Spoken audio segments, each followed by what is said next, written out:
24th, 2025. Roll call. Garrettson, Yes. Shaw, Here. Travis, Yes. Patton, Here. Keith, Here. Johnson, Lella, Here. Antonetta, Here. Lopez-Caniva. Here. All right, and we can all stand for the Pledge of Allegiance. And if we can all do it together, join together. I pledge allegiance To the flag of the United States of America and to the republic for which it stands, one nation, under God, indivisible, with liberty and justice for all.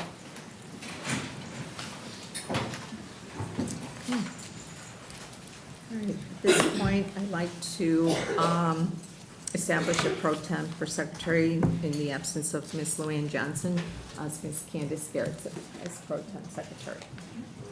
All right, we have no closed session.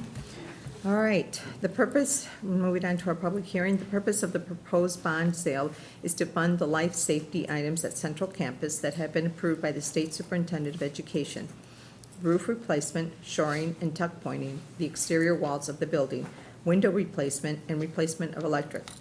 The work will be completed over the next 2 years, assuming that future boards continue the practice of abating the district's debt service tax levies, as the current Board of Education has done for the 2023 and 2024 tax years. There will be no additional tax burden on taxpayers due to the district issuing these bonds. The decision of whether or not to abate the debt service tax levies is determined by the board on an annual basis as part of the budget and tax levy processes, and is based on the district's financial status at the time the decision is made. Do I have a motion to open the public hearing?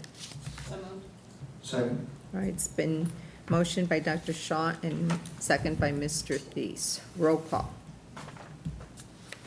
Tease, Yes. Shaw, Yes. Patton, Yes. Travis, Yeah. Garrettson, Yeah. Lopez-Caniva. Yes. All right, are there any further comments from the board members at this point regarding the public hearing? Okay, okay, and you have no written testimony, right, Ms. Garrettson? Nothing? No, there's none. Okay. All right, are there any comments from the public? All persons desiring to be heard have been given an opportunity. Let's see, there is one, Ms. Tammy Hayes.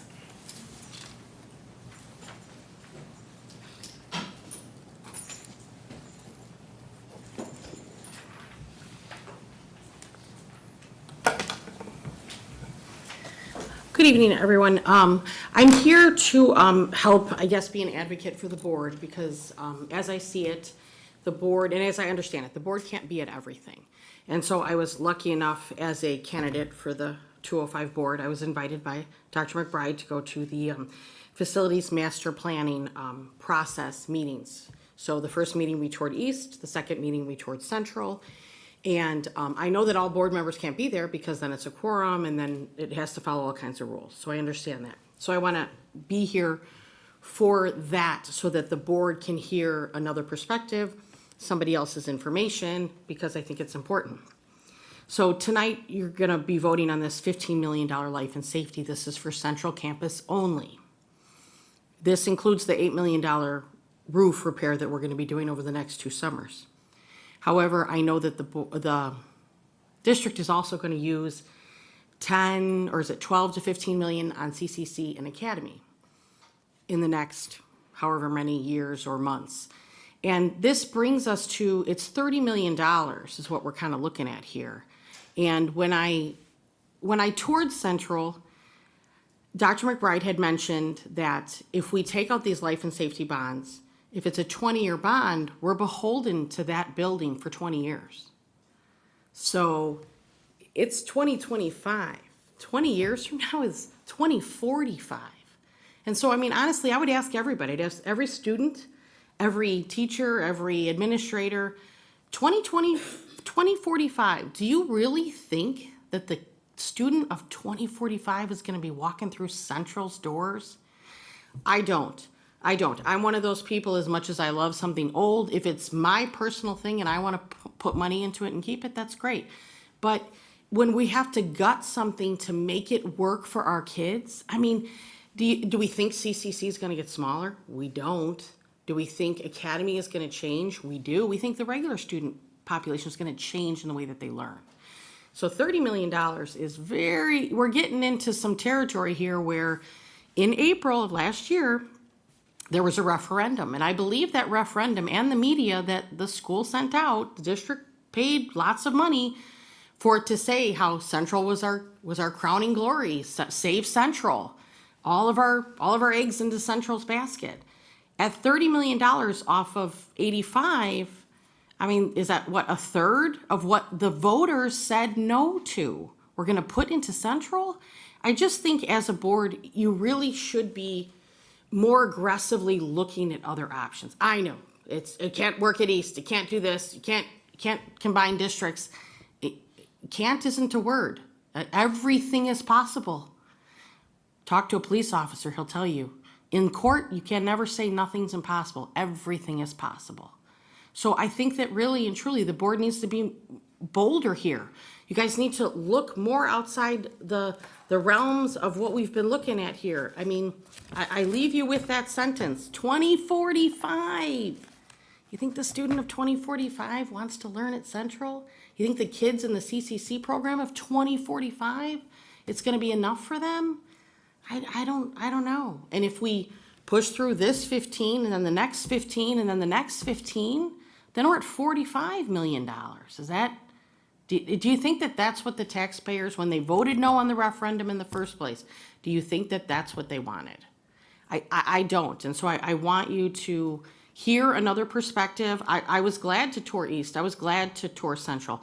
I like to see where the administration thinks we need things, where the teachers feel we need things. I want to hear that stuff. I don't have a kid in the district anymore, but I'm not going anywhere. I was born and bred in Illinois, and I'm staying here. And I got my house, and I'm not leaving it. So I hope that even though it's not going to impact our taxes, fiscal responsibility isn't just we balance the budget, we know where every dollar went. It's did that dollar go in the best possible way? That's what fiscal responsibility means.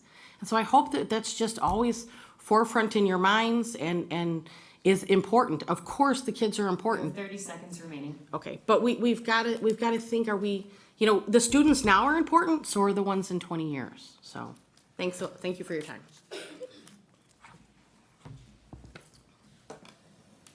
All right, all persons desiring to be heard have been given the opportunity to present oral and written testimony with respect to the proposed issuing of the bonds. Can I have a motion to adjourn the public hearing? So moved. Second. All right, it's been motioned by Mr. Thies and second by Dr. Shaw. Roll call. Shaw, Yes. Tease, Yes. Patton, Yes. Garrettson, Yes. Travis, Yeah. Lopez Caniva. Yes. All right, we have no resolutions, and at this point, I'll open it up for any board salutes. I have one. Sure. I would like to thank the entirety of the NHS organization that's here, especially Hannah Zamora, Sarah Stanky, for putting on an event this weekend. My kids got to come and play in the gym and have so much fun. They're both actually asking, like, when can we come back? And I'm like, well, that might have been a one-time thing for the year. As well as Sue Claffman for donating the games and the supplies that were needed for that event. And then especially student Lauren Hammer. She actually volunteers at Camp SOAR, which is a camp that my son with special needs attends every summer. And when he walked in the door, he has Down syndrome. So when he walked in the door, she was like, oh, he's mine. Come on. So it was just really nice to know that I could drop him off for a few hours, get my basement cleaned, and just know that he was in good hands while he was here. So I as a parent, really appreciated that opportunity. So.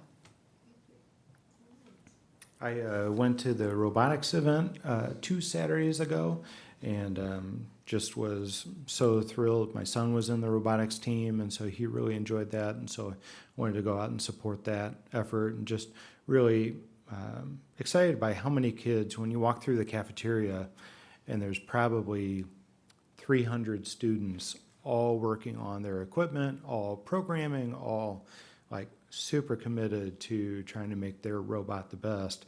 And then the great news to hear after that, that 5 of our teams qualified for the state competition.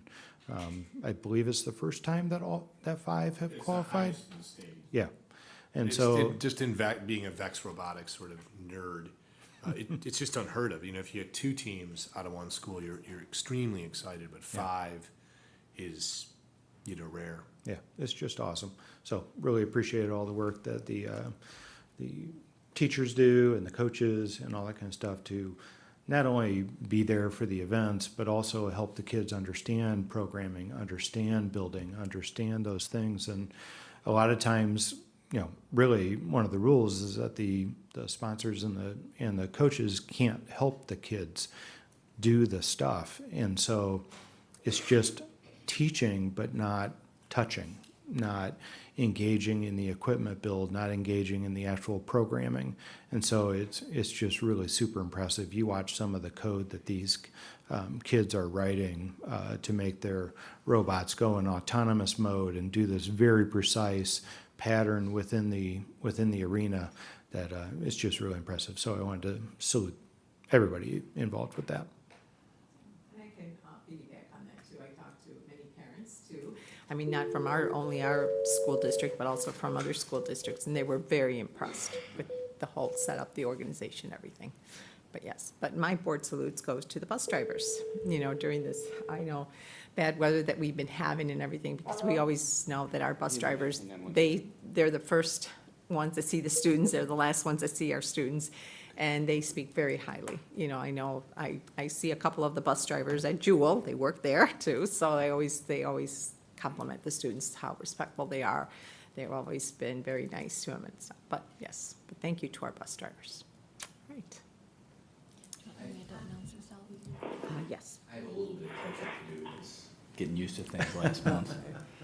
But, so I have a couple salutes. One is, first off, the on-board that I experienced. As an interim board member, I was really overwhelmed with the time and effort that Miss Ann and Dr. McBride gave me. But in addition to that, the entire staff, the administration that walked me through the entire school, it was pretty overwhelming to see the welcoming that I received. And I really appreciate that. And I thought that was a really evident of the collaboration that I felt the administration has with board members in general to roll that carpet out for little old me. And then as a parent of students, I'm around a lot of different activities, and there were 2 in particular this last month that stuck out to me. One was the freshman orientation, or the freshman registration rather, at Central Campus. I thought it was really well ran. My last freshman orientation was during COVID, so it was all electronic, and it was a well-oiled machine. Dr. Green was greeting all kinds of people, and I randomly happened to get a lot of good advice from her. She convinced my son to take an AP course that I think he was hedging on, so I was grateful for that. The counselors were set up very efficiently, so I thought it was really a well-ran machine for freshman registration. And my last one, I have a son who spent 4 years on the swim team, and that had a tremendous impact on him. And it's funny, as I wrote down the coaches, you know, Coach Brady, Coach Ferg, Coach Sherman, Coach Norton, I never, over 4 years, knew what Coach Ferg's full name was. And I don't think I can pronounce it to this day. You all know who I'm talking about. My son came in, and I don't want to get emotional, but he was, you know, he was not a great swimmer. And the progress he had over 4 years was just tremendous. He also required help. And so for 4 years, he had the same para helping him, Rhonda Del Rio.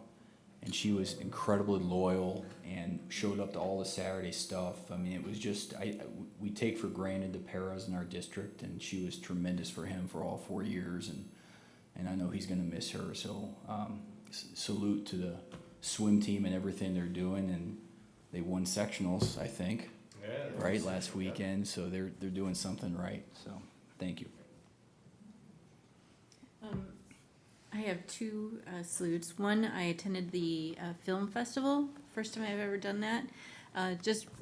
I'm always surprised to learn just how creative LTH students really are, and just the opportunities that they have in order to, one, write, create, direct, produce, edit movies. I thought it was pretty phenomenal.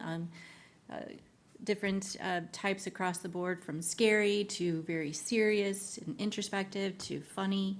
And so I thought it was really well done, and I really enjoyed it, and the crowd did too. It was fun to have some of that, feedback from the crowd. And then also Orchesis I attended. So salute out to Avery and Mia. They did a fabulous job for their work during that whole production. It was 2+ hours on Wednesday, and it was, again, just more creativity. My kids were not into the arts, they were more into the sports, and so this is really enlightening, and again, just the opportunities that LTH kids have. I think it's really great. So thank you. You did a good job, Mia. Avery. I had 2 board salutes. I first wanted to piggyback off of what Mrs. Garrettson said. I wanted to salute Miss Rolson and Miss Cannon for their work going up to the show. Orchesis is a club, but it functions a lot like an athletic. We practice every day after school for multiple hours a day, and then that's a lot of time and commitment. Both of them have children and lives. And so just all the little details that go into the show, to having little pins for our costumes, to cutting out raffle tickets, making the programs.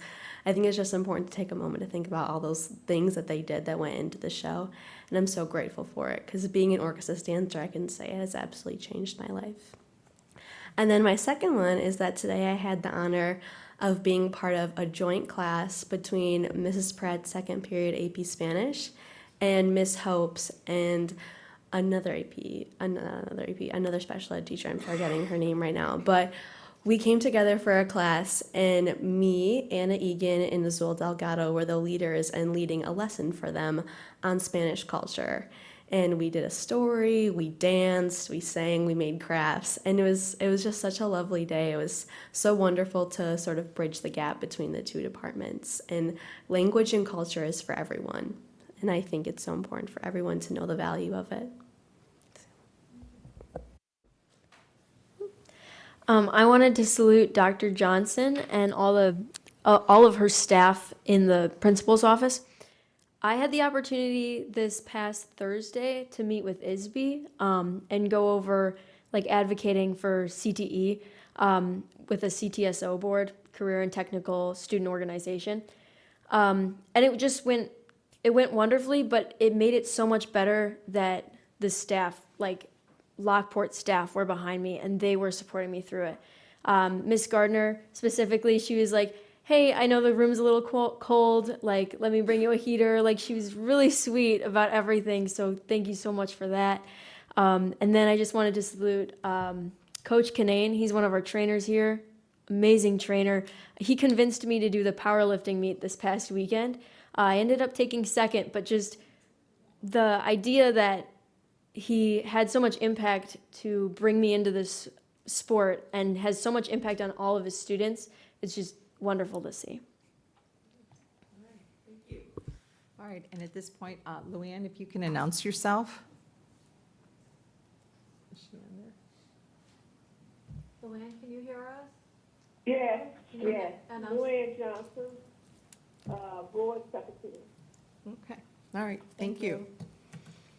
Okay, moving on to student reports. Do we have any?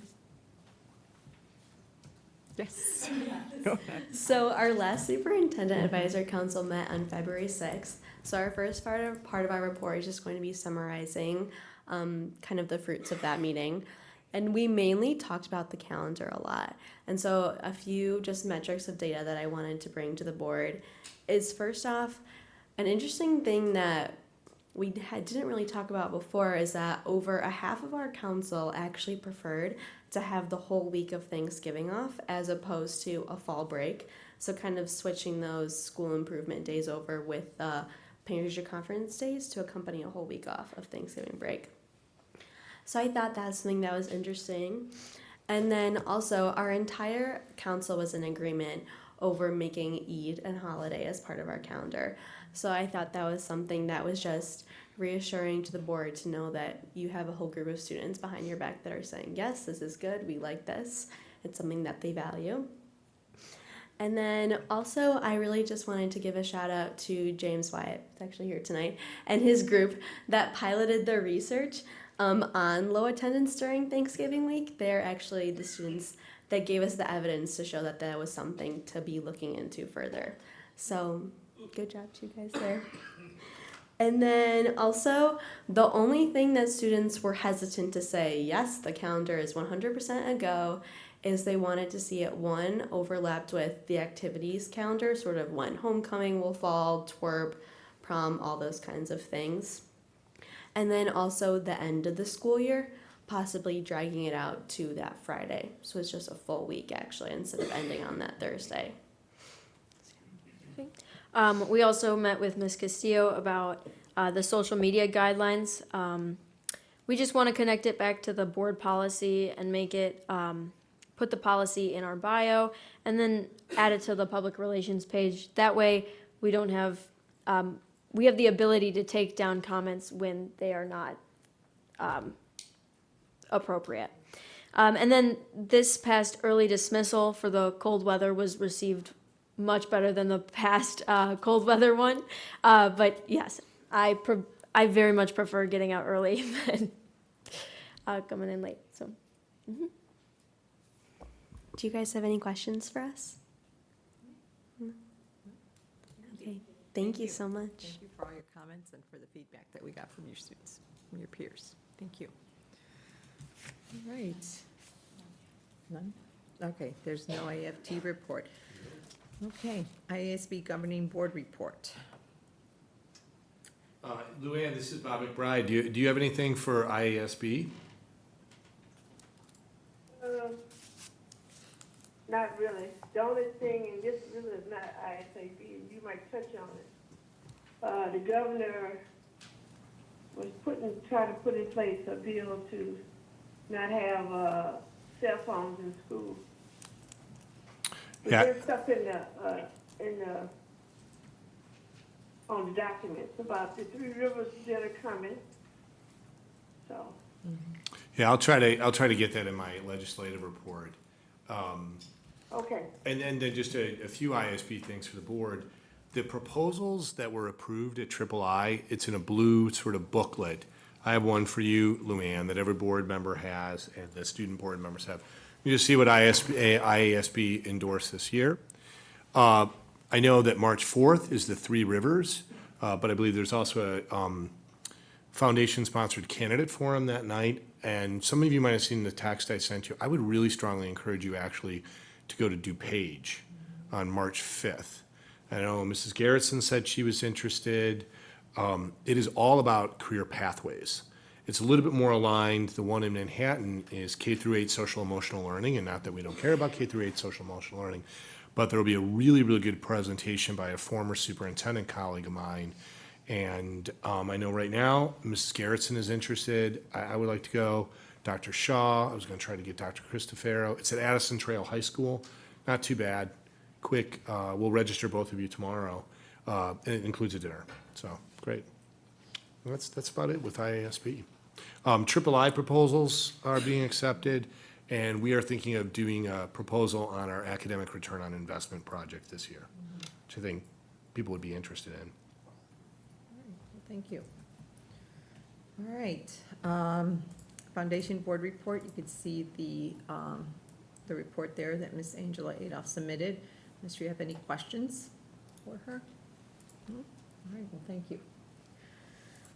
Okay, legislative report. Oh, it's hot.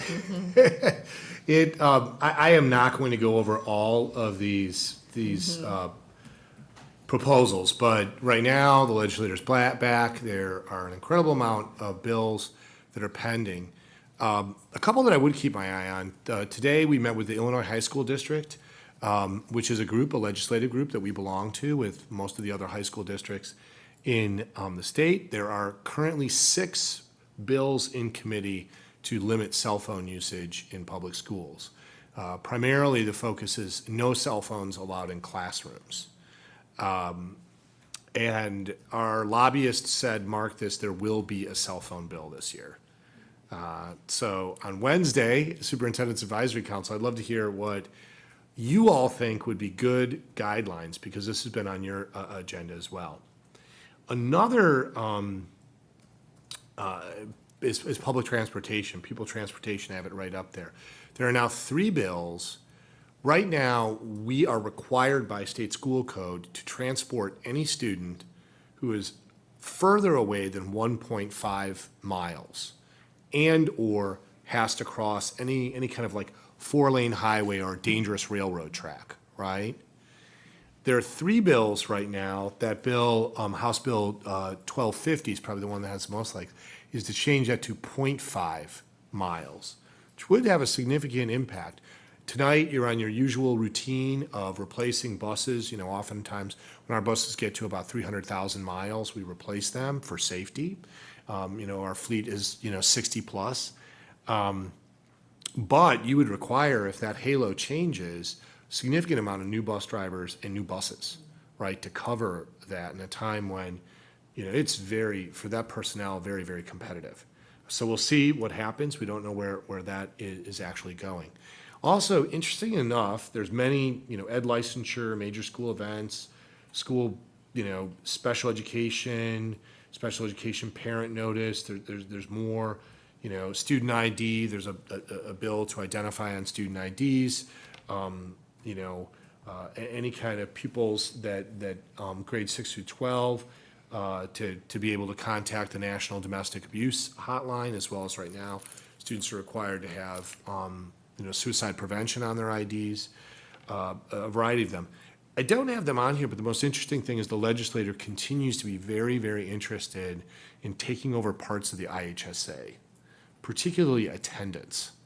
And there's a strong bill basically allowing, it seems like it's the name, likeness, and image of high school sports. Right now, there's all sorts of rules that if Avery this year wanted to transfer to a different school, private or public, there's all sorts of rules whether she could have competed at that new destination her senior year. The legislature is looking at eliminating that, almost kind of an open enrollment. You want to move, you want to go to a new school, you can go there and have no restrictions on your eligibility. And a number of us are concerned about that because that can sometimes bring out kind of the worst in recruitment and sometimes some bad decision-making. So, any questions about legislation?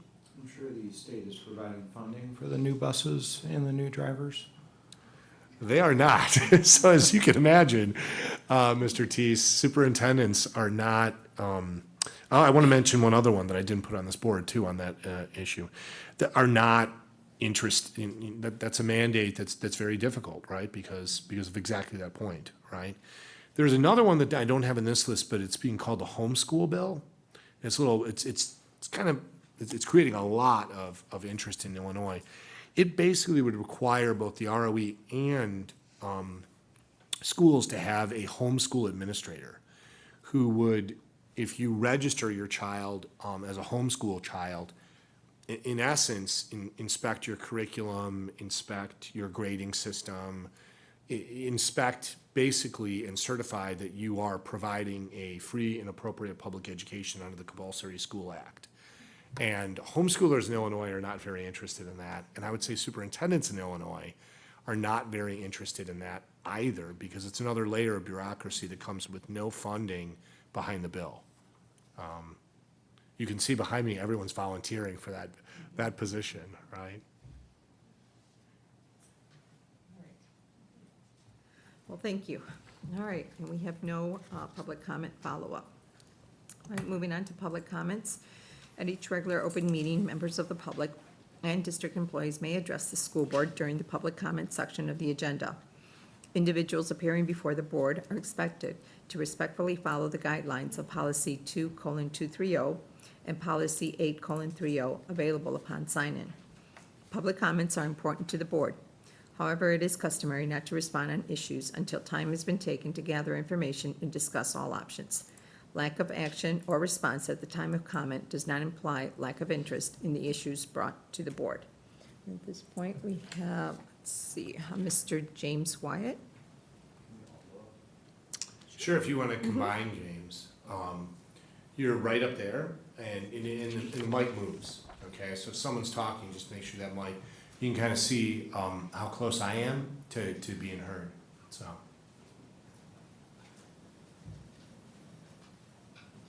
Dr. McBride, when you said they combined, do you want me to give them each one 5 minutes or 5 minutes for the two? What do you think, James? I think we could be done in 5 minutes. Okay, as you wish, yeah. Good evening, board members. We've been working with Dr. McBride over the past few months over the school calendar and like what students need. And we just wanted to come and say thank you that you're considering what students feel as if they need. Like for Thanksgiving, we feel we should have the full week off because those 2 days can be very stressful with lots of tests and also like the rush of the holiday season, you know, sometimes some of us go on vacations or the feeder districts have days off. And Dr. Chris DeFaro was able to get attendance information for me that showed we had lots of students missing. So I felt it was in our best interest to just have those days off.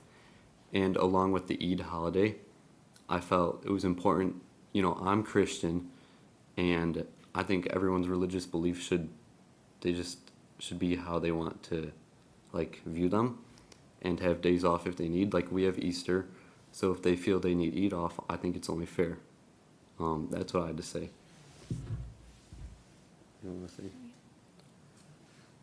And these were like people on my team: Blairta, Sebi, Kate. I don't know if you guys want to say anything. Yeah, could you guys just introduce yourselves? You know, we can probably hear you just fine. Who are you? I'm Blairta Schweifhai. I'm a junior. Okay. My name is Sebastian Saus. I'm also a junior. I'm Caitlin Nelson. I'm also a junior.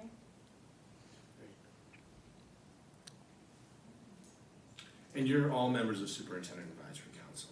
Yep. That's all we have to say. Thank you. Thank you. Yeah, thanks for your hard work. Thanks so much, you guys. Thanks for being here. So, Berkeley, you were part of that, right? Okay, all right, thank you. Okay, that's it. Okay, we have no And Ms. Hopesky, I'm sure. busy students, we know you have homework and things. Oh, yes, so you are. So we're gonna do some exciting things, but if you need to leave, you're not gonna hurt our feelings if you leave. Okay, I just want you to leave as you wish. I'm not kicking you out, but I'm also saying, we know you have things you have to do, so, you know, as you wish, okay? Sorry, Mrs. Kaniva. Oh, no, that's fine. Okay. Okay, we have no communications, and as you can see on your board there, you only had one freedom of information. Okay, moving on to our approval items. I'm going to combine both the regular meeting minutes and the closed session meeting minutes in one motion. Do I have a motion to approve the minutes from the January 27, 2025 regular board approval of the regular minutes and approval of the closed session minutes of January 27, 2025? So moved. Second. All right, it's been motioned by Mr. Thies and second by Dr. Shaw. Are there any questions? All right, hearing none, roll call. Patton, Yes. Travis, Yes. Tease, Yes. Garrettson, Yes. Johnson, Yeah. Shaw, Yes. Lopez Caniva. Yes. All right, I'm also going to combine the two motions together. Do I have an approval to, a motion to approve the meeting minutes from the special board meeting of January 31st, 2025, and the closed session meeting minutes of January 31st, 2025? So moved. Second. All right, it's been motioned by Mr. Thies and second by Dr. Shaw. Are there any questions? All right, hearing none, roll call. Travis, Yeah. Garrettson, Yes. Johnson, Johnson, Yeah. Tease, Yes. Shaw, Yes. Patton, Yes. Lopez Caniva. Yes. All right, do I have a motion to approve the February 2025 board expenses? So moved. I can second that. All right, it's been motioned by Mr. Thies and seconded by Ms. Lopez Caniva. Are there any questions? All right, hearing none, roll call. Garrettson, Yes. Shaw, Yes. Travis, Yes. Patton, Yes. Tease, Yes. Johnson, Yeah. Lopez Caniva. Yes. All right, moving on then to our treasurer's reports. All right, as Mrs. Croy makes her way to the mic, I don't want to steal her thunder. We've got our typical, bills payable, the financial reports, obviously always important.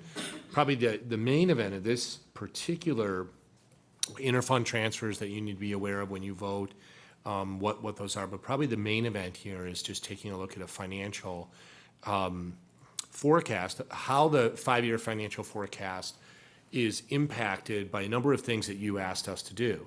$15 million life safety bond over 20 years, which would cover one bond, 2 summers of work.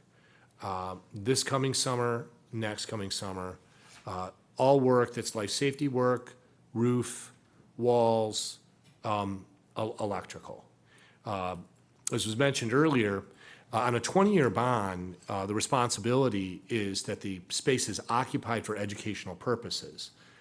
What a board uses it for is entirely up to the board to decide, but it still has to be occupied, unless obviously that bond, and we've frequently paid bonds off early. But for the length of the bond, it is a commitment to use it as an educational facility. So whatever it's being used for, as long as it's part of this district and being used for the purposes of education, you were within that bond sale.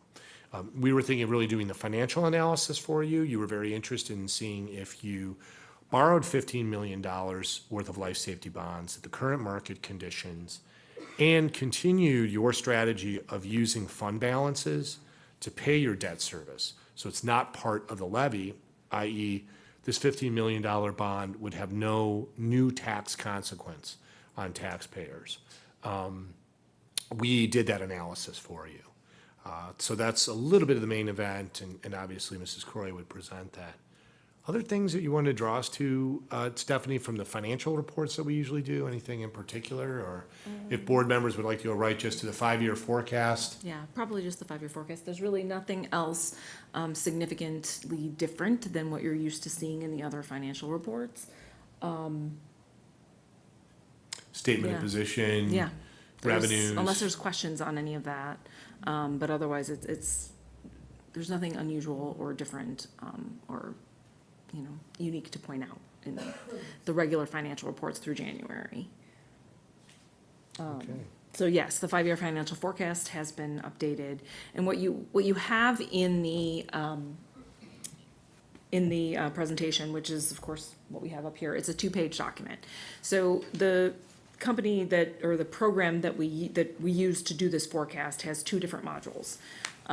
It's a Forecast 5 program owned by Frontline.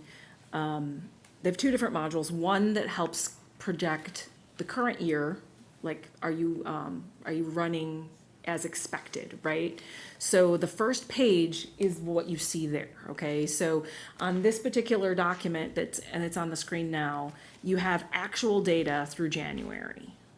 Okay, so February, March, April, May, and June are projected based on all the historical data that's loaded into here. And we've used this document or this program for a number of years, so there is historical data, trend data to say where the program predicts where we'll be, and then I have the ability to modify that, right? Because it will use trends to project things that don't make sense, like construction stuff, right? Like I don't want it to project a little bit of construction expenses all year when really it happens in chunks of time in the summer months, right? That kind of thing. So anyway, it projects based on trends initially, and then I'm able to modify that. So what I did with the current year is, so page 1 is I included a couple of unique pieces of information. One, Dr. McBride mentioned the assumption that we would issue, what would it look like if the board issued the $15 million of life safety bonds. Those life safety bonds will have to be recorded in a new fund to the district, the Fire Prevention and Safety Fund, by law, that's where they would need to go, and that's where the expenditures would be spent out of as well. So if you see at the bottom right of the screen, you'll see that new fund, okay? The lines are total, and then across the bottom shows you kind of what the funds look like. So the assumption is that the bonds would be issued in April, which is why you see the big jump in April of total cash or fund balances. And then the expectation is by June, because summer project will just have been really getting going, we would only spend part of that money, $2 million. Then the rest of that is projected to be spent in this projection. I made assumptions that it would be spent $8 million next year, a chunk in the beginning related to this project, and then a chunk in the end related to the next summer's work. And then the rest spent in fiscal year 27, the remaining $5 million. So that $15 million is shown in here, 2, 8, and 5 in the over three fiscal years because of the timing of summer work, right? This projection also assumes that we would start spending some capital out of our fund balances for projects like the CCC and Academy, and those construction expenses are assumed $5 million in next year. This is on page, this will be in the 5-year projection. It's kind of spread out, 5, 5, 2 also. So those assumptions are in here. The other assumption that's in the 5-year financial projection, which is page 2. Oh, so before we leave this one, that's the reason that there is a gap and showing an increase there is solely due to the 15 million increase. So based on the assumption of issuing 15 million in April, we receive $15 million in April. We spend 2 million of that by June. There's 13 million that's in theory sitting here, okay? There's only a difference between the bottom line and the top line, which bottom line is last year and this year. It's less than that. It's less than that 13 million because we're spending 2 million of our fund balance this year on other things, finishing up the project last summer, okay? So the 11 million there is really completely due to the 15 million assumption in fund balance. In the strategy, you'll see it on the second page, just, the strategy is, you really directed us for low tax impact. And so, I think we'll probably in the discussion portion, all of this surveying that you've done of the community, one, addressing central, its most essential needs, but then also financially stretching things out, right? So all of this does that kind of stretching out over time, either fund balances 10 to 12 million. That's not all 10 to 12 million up front. That's over time. In this particular case, borrowing 15 million, those debt service payments over time can only go 5 years out, but you're using fund balances to pay for those. So the idea is much like what a lot of people in here who might be, have a mortgage or a home equity loan, is that you're taking on debt that you can service and you're stretching it out over time so it has a good investment on something, but at the same time, minimal impact on your day-to-day living, so you can do your day-to-day living. And that's, financially some of the thinking that's happening here. First summer, the upper limit that we're looking at from, Mr. Offerman is here from Berglund, 8 million. It might not be 8 million. There's a lot of contingency in there. Could be lower. We'd like it to be lower. Some of the current things that we're seeing with steel and aluminum could impact that quite a bit. We don't know. We'll know once we have bids in the next few months. That'll become really clear to you.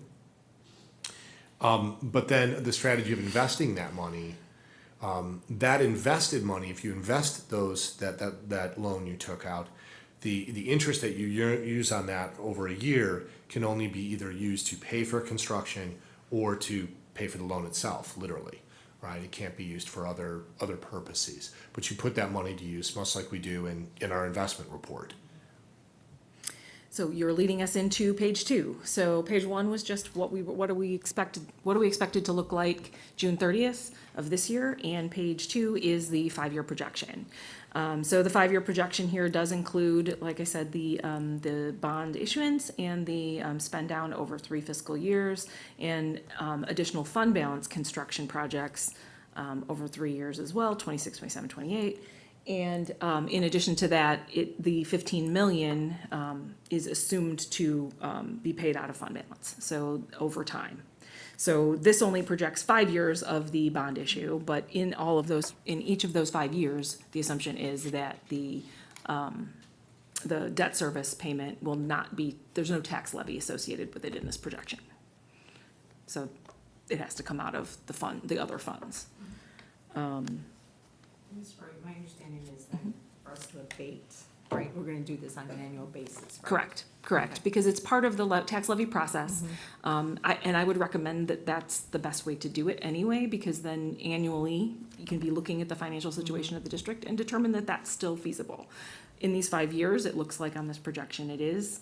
I'm not projecting out, and it would be like the accuracy of the projection gets less, there's a higher risk that there's some error because you can't predict that far out, right? There's some pieces of this data that I know for sure, and there's other pieces that I don't, right? And the further out you get, there's less certainty. And so leaving the debt service abatement approval annually with the tax levy, it makes the most sense because you're looking at the short term every year then.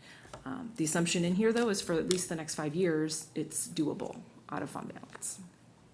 Few questions. Yeah. The cash reserve, when you did the abatement last year, went from, and I'm thinking off of memory, it was at one point maybe close to 12 months. Maybe it's down to 10 months now, is that? It's Do I have down, that it is above? down to 10, but it's more than just the abatement. It's really the 5 million that we spent for the ceiling. Got it. So It's combination. And then, if memory serves, as long as we stay above, I want to say it's 8 to 9 months. As long as we stay above that 8 to 9 months, we are still in a very favorable position when it comes to, incurring future debt if we had to pull that trigger. Yes. So this model is keeping us at that 9 to 10 month kind of cash reserve spot, or is it dipping us below that, or is it? It's keeping us at the 9 to 10. So a page that I gave the graphs in the presentation, but there's a spreadsheet behind it. And the spreadsheet does, so the numbers do compute to, in that 2030, we'd be at 9.85 days cash on hand, or months cash on hand. So yes, all of the years stay around the 9 to 10 months cash on hand with this projection. And really, that's the May 20th, our understanding of the May 20th resolution, and after you've done some community surveying, some pretty significant community surveying this year, that you have necessary, essential operating a building, primary function of a school board needs, but the essential needs. You have a community that said, hey, we want the lowest, tax burden possible, understandable. And trying to do that with you've really set yourselves on a strategy of low taxes, critical and essential repairs. And this really gives you an idea of what kind of risk do you take on if you do that through using your fund balances. One way to kind of manage taxpayer money is to take cash on hand and lower your fund balances and say, well, we can do some of these, 10 to 12 million repairs, and we can service the debt, at the same time, and feel good that we're in a good position if we have issues that we can't foresee right now. It's always important with this fund balance. I just remind, the public and the board, that number, I always cut it in half in terms of cash on hand, because any number you see up there, half of that is invested at any given time to put the people's money to work. As taxes come in, we invest that money so that money's working right away, not just sitting in a bank account and earning some low yield, right? So not all of that is cash on hand by about half. It's a good estimate. Second question was on the assumptions made on the incoming taxes. Is the assumption that we're gonna have a pretty stable tax base, both from businesses and from homeowners over that period? And I know we feel pretty comfortable with that. I think there's a few businesses opening up in the next few years, but there's not gonna be any surprises that would impact our. Yeah, the assumptions built in here do include some not as much new property as we had in this last year, but a chunk of new property growth, because there is still some available. I want to say it might be 10 or 20 million in the projection, like to year, where this year it was closer to almost 40, it was 30 something. In the tax levy projections. I don't know what the final is until I get that information back in the next few months. And then it also assumes that growth beyond what I know right now is CPI is gonna be on average. We're not projecting that it's gonna be significantly high, because it has dropped back down. We're in the 3 range now. And the average over the life of, like, since the property tax extension limitation law has come into effect, the average is around 2.5 or so. So, that all is in here. So yeah, it's assuming small CPI growth and yes, some new property as well. Which seems to make tax abatement a pretty realistic opportunity because of that growth expectation. Yes. Yeah, okay. So when your average taxpayer asks about the abatement, where do they see that? They don't. Okay, can you explain that? Yes, so what we're actually doing is that it's not showing up anywhere, right? And the way that the tax bills look, you see one rate, right? It doesn't show all the pieces of that rate. So our rate here, if you want to look at the breakdown of what the Lockport Township High School district rate is, you have to look at our documents, and then it compresses down to one final rate. And when the board abates the debt service piece of it, it doesn't, it just keeps the rate lower. And so, in order for the taxpayer to see it, they would have to look at our books, not necessarily their tax bill. Their tax bill will only show a rate. They don't necessarily see all the pieces of that rate without looking at our documentation. And there's 2 difficulties there with that. You really would only see it as, let's say if the board took out a $15 million life safety bond and said, we are not going to abate. We're not going to continue with our strategy of abatement. We're going to do a debt service portion of the levy. So what the average homeowner would see is a $36 per year increase. So you'd only see the increase. Right. You wouldn't see how it flattens. Right. You would just know it because the board is asking you to pay for it, so to speak. And then the other difficulty is, with everyone's tax bills is, for example, from Homer Township, we were told that the Homer Township assessor is going to, in 2025, all property values go up 10%. And when that happens, when that's applied, whatever your tax rate is, no matter how low your tax rate is, your property taxes will go up. When that assessment is made, that's out of your control. You have no control over fair market values of homes. But even if your tax rate is low, even if you do the abatement, it is going to raise someone's year to year. So you compare last year to this year, it might seem like a raise. Seldom do people look up to see the value of their home increased. So abatement is a flattening strategy. It would be more if you didn't abate, more on that increased in equalized assessed value of your home. But it's an interesting thing. You only see it if you get the bill. If you give taxpayers the bill, then they will see it. If you don't give them the bill, then you really have to dig into, like as Stephanie said, our documents to see where the difference was. And then the wild card is always what our local assessors in Lockport Township and Homer Township determine in their roles are the increases in property values. Yeah, and you'd have to look at our tax rate, history, to really see what happened there. So for example, in the COVID years is when we paid off our last significant debt. And if you compare the tax rate during the years that we paid that off, right, you see a big drop off in the rate. And here, because there was a little drop off the first year we abated, a couple of years back, just a tiny one, right, in the rate, because it wasn't that big of a debt payment, right? The previous debt was much more significant. This is $1.5 million or so a year. So that reflects in just a little bit of the rate, and it will stay. That piece just won't be there still. If you're assuming CPI, and I'm going to write down the assessor's name if that 10% is accurate, because that's scary. But you're not even right. That's what we build into this. Both of our major township assessors give us a forecast of what they will be raising in 2025. And we reported to the board that in the levy process in December, this is crude, you know, I would say roughly both 10%, you know, increase in across the board. And really since COVID, one of the things that we've seen is township assessors doing across the board increases, as opposed to sometimes strategic house by house, you know, increase. You get an increase, I didn't, for whatever reason between our houses, but they've seen a lot of across the board increases. That's entirely out of your control.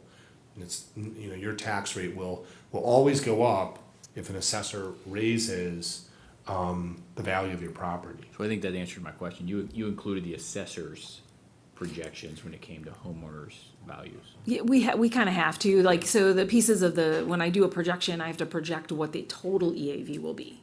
And so part of that is new property, and part of that is what do I think the existing property is gonna go up.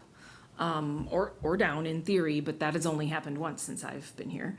And we don't really want that to happen again. It was a great recession. Right. So, yeah, we have to make an assumption of that in order to compute our tax rate, because between the assessed value and the levy that the board approves, we can compute the rates. So for the folks in the public, I want you to do a shameless plug. Just because we do a fantastic job just, you know, being in the business, looking at different board docs, things like that, of our transparency with our financials. Where can they find it all? our financial statements are all on our business office webpage, right? So if they go to the LTHS.org and then go to the business services page, we have our budgets out there, we have our tax levies out there, we have our financial statements, our audited financial statements. There's probably more financial information than people really want to look at. You can see the treasurer's report through board docs every month. So if you look in the bottom of business services, you know you're there because there's Mrs. Croy, transparency, transportation, food services, everything is there. But these are all the audited statements. I always think that's important. We're independently audited. Everything we do, from farmer's contract tonight, we transact that money to the levy, is all balanced out. All the budgets going back to 2017, what they've been, how they've increased, if they've been amended. And then every single levy since 2017 as well. And you can look at that performance history. That's on, again, business services under departments. And in the back of the financial statements, there's a schedule, 10-year schedule on our taxes. So that's, if you really want to see a 2-page layout of our tax history for the district, collections and rates and assessed value total, that's all towards the back of the financial statements as a supplementary schedule. Are there any other questions on the projection? And what I might draw board members' attention to on this, if I can find the projection, thank you, too many tabs open, is you're assessing your comfort level, not only for now, but for 2030, right? And just, I think, asking yourself a really fundamental question. If we enact over 2 summers, which almost will lead us into 3 years, $15 million, roof, walls, electric, essential maintenance, and those things that didn't qualify under life safety, ADA compliance, CCC Academy, Lockport Academy, secure vestibule, 10 to 12 projected. We haven't bid that out. You're roughly probably over 3 years. You've now put about somewhere between $20 and $22 million into those projects over a 3-year period. And this is where we project your fund balances would be. Again, half of it invested. I would just ask you to ask the question. Tonight, you're not voting on anything. Tonight was just this conversation, listening to the public. March 17th is when you would actually vote on a resolution. We would need some direction this evening, kind of in my superintendent report, about what we need to move forward in terms of creating a resolution for you to vote on March 17th. Does this give you a place where you feel you can move forward? Wow, we're accomplishing a lot of objectives, still a strong fund balance, or is it, not as conservative as you typically like to be? is really, I think, the financial question. Maybe we'll come back around to that in my report. Yes, Great. as Dr. McBride said, the next steps in bond issuance would be next month, a resolution, they call it a parameters resolution. Basically, the board would be authorizing sale of bonds up to the parameter, right? So that's what Dr. McBride is speaking of. We would need guidance on how we want Chapman and Cutler and PMA. Chapman and Cutler is the bond attorney, and PMA is our financial advisor in this, and would do the bid for the bonds.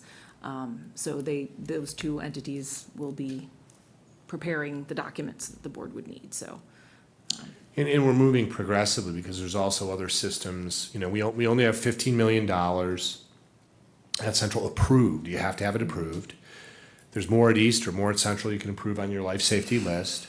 But sort of moving gradually, right? I think one message you had from the referendum last year is that financial conservatism and moving gradually, so that you're just always leaving open for yourself other maneuvers. You know, you have your facilities master planning council, the blueprint that lays out. You know, really what that is a feasibility study of many different options. It takes a long time. We said to that council, this is going to take well over a year, and came to a consensus that everybody wanted to do a full feasibility process, and you won't see that report, the board won't see that report really until the fall.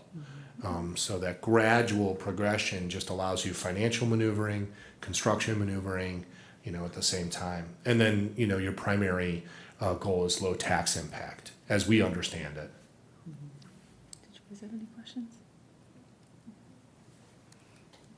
Okay. All right, well, thank you. Sure. Okay.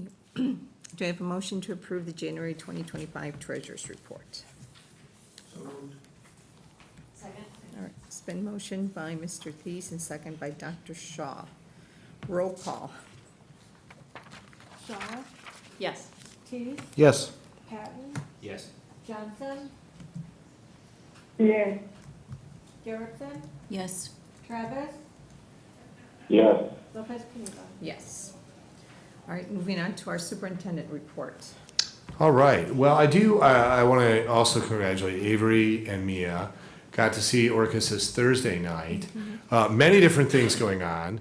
But I always think when you do a solo performance, you are on the stage, you are by yourself, you're singing the national anthem, you're wrestling, you're dancing, whatever it is. That's one of the most intimidating places you can be. And they just did a superb job. But the whole Orcus ensemble, I probably know way too much about high school dance than I should. But I think one of the things that Mrs. Cannon and Mrs. Ralston really, a shout out to them, is there's really nobody who is caught. You see students of every type, of every level of expertise, whether they're, a long-time studio dancer to a first time, I want to give it a whirl, right? Are up on that stage, doing ensemble work, putting themselves out there. It's amazing. It's different than the other districts I've worked in, where generally Orcus is maybe 30 or 40 studio dancers who have been doing it since they were 5, and there's cuts, and it's very rare, and it's highly competitive. I think Mrs. Cannon, her message is, come on down, let's dance. I love that. I do also want to salute our bus drivers. We've had inclement weather. They have been at the call. We had the snowstorm that wasn't, so we were very lucky that we were on a Wednesday. We could just flex, and if that impact came in, National Weather Service said on that day that at noon we would take a thumping. We didn't. It's Northern Illinois, so what do you do? It's winter.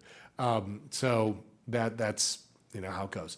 Also, I want to give a big shout out to Jen Ray, who's serving as our assessment coordinator, Robert Beach, Lori Cristofero, an army of school counselors, bus drivers, our students, our staff, everyone who geared up for ACT, pre-ACT round 2. There's an apology letter from ACT. I have no metaphor. In 37 years of education, I've never experienced something like this. I certainly appreciate that they gave us a letter of apology. We are going to try to recoup some of the expenses that we incurred with this. I don't understand why any testing service would send test codes that the day before they couldn't get them to work, their own test codes for our students. It just seems completely outrageous when you really think about it. I feel badly, it would be my recommendation. Many community members said, could we do a third a third offering? I'm going to go with the adage, fool me once, shame on you. Fool me twice, shame on me. Fool me a third time, don't fool me, right? We just don't really have the appetite for everything that it takes. And we're going to focus on our in-class preparation, small test experiences, and what we can 100% control before we get to April.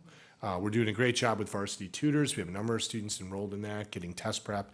Many people are doing independent test prep, and we just feel that's until we know that ACT has things worked out, that's just the way I believe we have to go. Academic return on investment, you'll hear a little bit about that. Dr. Shaw attended a conference on that.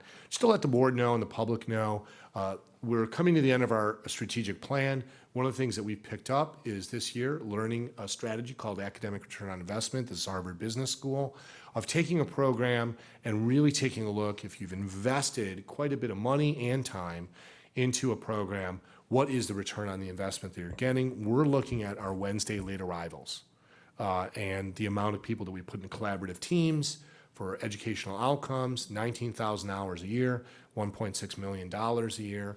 That's a lot of invested time and money, and we're doing a study to get a return. We will be coming to you with our study once we're finished with it. Facility master planning, just as was mentioned earlier, the council continues to meet. We'll meet again on March 10th. We took a break as DLA and Berglund Construction gathered some data for us, basically to do a short-term path. What are some needs right here, right now that we would probably add to that use of fund balances that you've committed to, things that have to get done right now. But then also really the focus is a long-term, 10 to 20-year flight path. We came together at this time last year in advance of the referendum in March. And then in June, we regrouped and really just asked the question for all the people that were on the council at that time, do we want to do a short process? This is just a quick look and on we go, 3 months maybe? Or do we want to do a full feasibility study? And the folks there at that time on the council really came to a consensus that we should put in the work to do a full study. And also really commit to looking at all options, not being, stuck with one option. It has to be this or it has to be that. Take a look at everything, especially when you look downrange and you look at what learners will need, as was mentioned earlier in 2045. That's really what it is all about. But it takes time. If you do it right, it has to be a process that people commit to, and a process that, like any good strategic plan, is an investment of time. So we look to bring that to you in the fall. So life safety bonds, I want to just really open it up to the board and see what's on your mind, what further questions we can ask. Again, you are not voting tonight. Tonight is the opportunity to really discuss things, to give us where I'm looking for some direction with my team as to preparing a resolution, a parameters resolution for you. I could speak to that, what we're, put up here, some of the things that I think,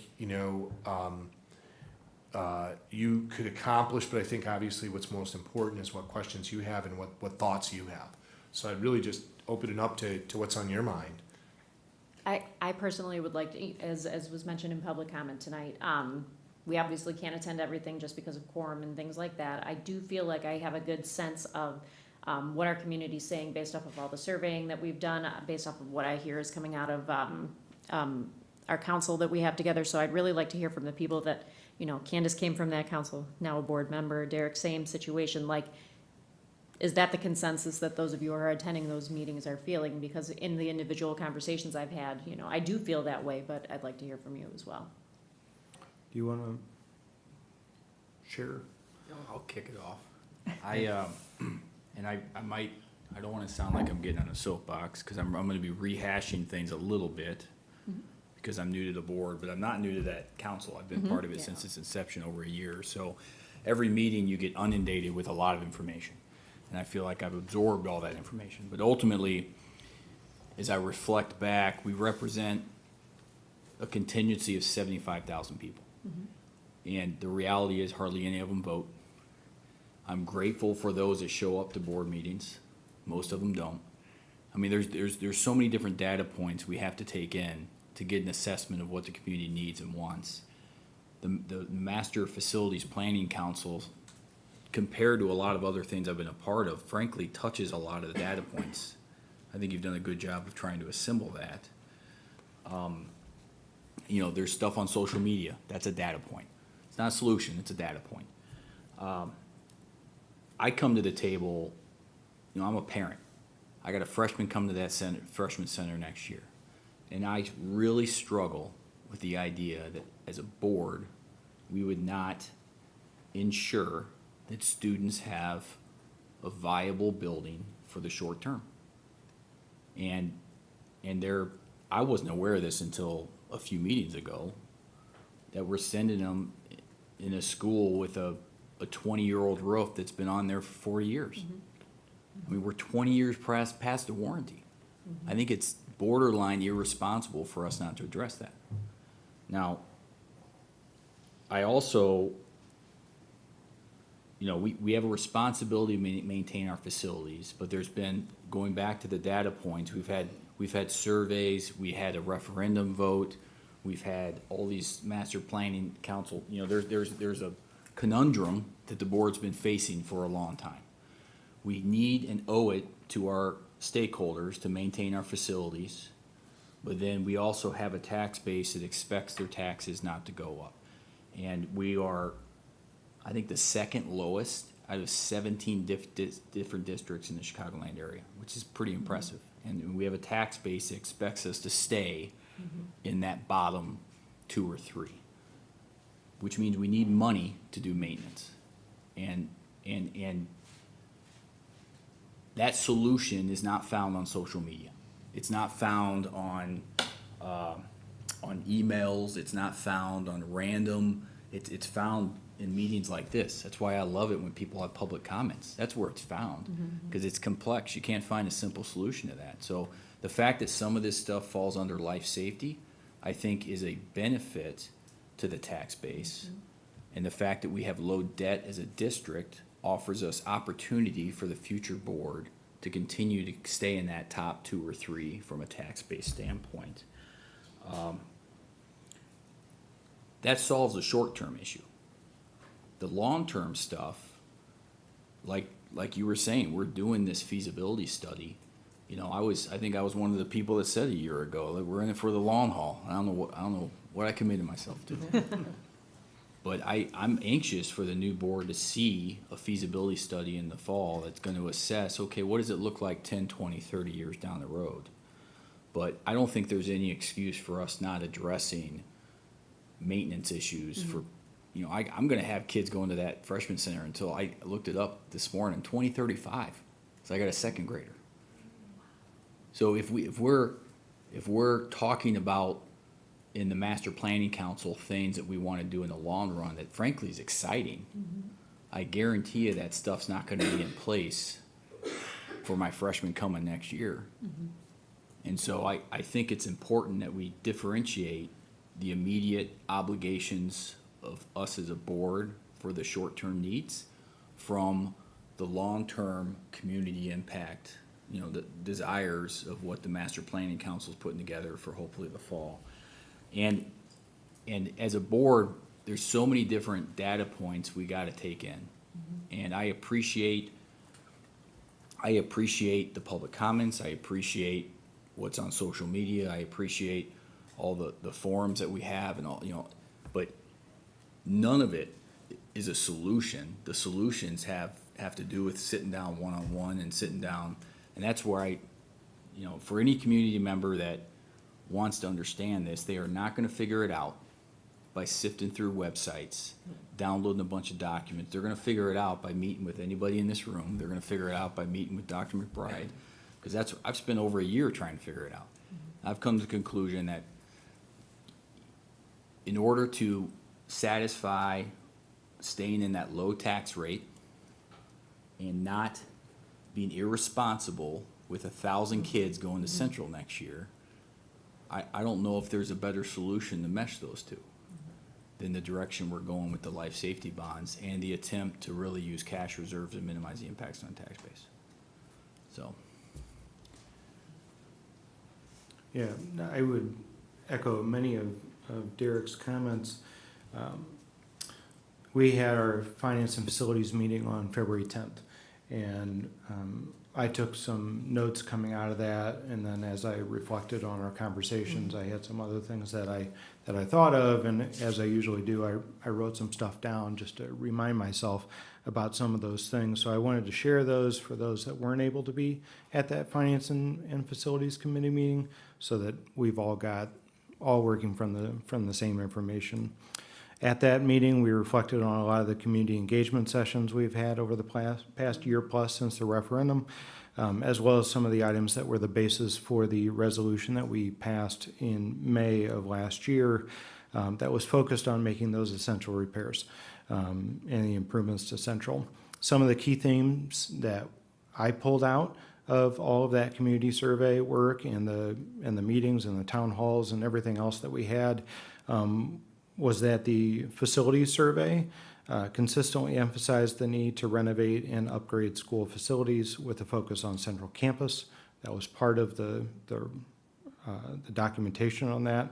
The action plan from that community survey, item number 1 was emphasizing the need for regular maintenance and upkeep at the existing facilities, as well as prioritizing repair work, safety inspections, and necessary upgrades to extend the longevity of the buildings and create a conducive learning environment. That was the first action item that came out of that. Our town halls certainly showed the divergent opinions that we have within our communities, but broad support for maintaining our existing facilities. The survey, our open houses, the town halls, public comment, emphasize financial responsibility and recognizing taxpayer burden in whatever we do, and also living within our current budget, prioritizing maintenance, and avoiding unnecessary tax increases. We've heard that the board, even during the referendum process, lots of people had concerns about the savings account, our fund balances that people had. There were a lot of people that wanted us to use those as opposed to go to the taxpayer for the full $85 million, because in many of the conversations that I've heard, people would have been okay with a smaller amount. So it wasn't so much a question about whether or not we should ever use Central again, but a lot of people had a question about the total amount and whether or not some of the design improvements were superfluous or not needed, or do we need to renovate the full auditorium to make it something else? I heard a lot of those comments as well, beyond a lot of the other things that we've heard, and that our Master Facilities Planning Council has, I think, is in the summary here, as well as what Derek mentioned. They discussed the need for both the short and long-term plans at both campuses, and the recognition that there are some short-term maintenance needs at Central that need to be handled. We also walked through what had been approved by the state at that meeting.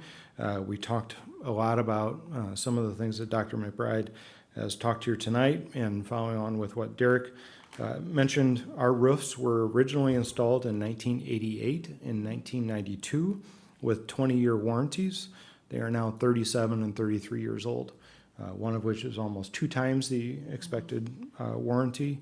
Our facilities, this is not something to take away from our facilities team. They have done a wonderful job maintaining them, repairing them, making sure that we have as water-free of a facility as we can get. But they have reached the end of their useful life. We talked about that with our construction managers as well, as to related to the length of a typical roof and how long a new roof could last. And most importantly, these roofs are now protecting $5 million worth of lighting, worth of ceiling repair, worth of structural repair, and masonry work, all of which was impacted by condensation, lots of different things that are happening in the building, both short and long term. The masonry work that's being proposed would prevent water intrusions through the joints that are in need of repair, as well as take advantage of the roof repair to fix some of the parapet sections, specifically on the 1928 section, on the east edge of that 1928 section. It'll take care of the electrical system over 2 summers. First summer, we're going to spend time really studying the existing system, getting some evaluation out, better understanding what should be done in the following summer. So that second piece of work would be then. And it also preps us for what we have always talked about as it relates to some of the temperature disparities that go on within the building because of the boiler system, no air conditioning, and only using window units, which create that hallway classroom challenge for us. We've talked about the window conditions and the age and the need for their replacements. And I asked Dr. McBride to bring one thing up because I think it's important that we clarify that this building was built over many phases. And I asked Dr. McBride to put this aerial up because I want to highlight the different phases, or I'll ask him to highlight the different phases and where they are located on the building so that everybody, both here as well as in the public, understands that well over 40% of this structure was built roughly at the same time as 25% of East.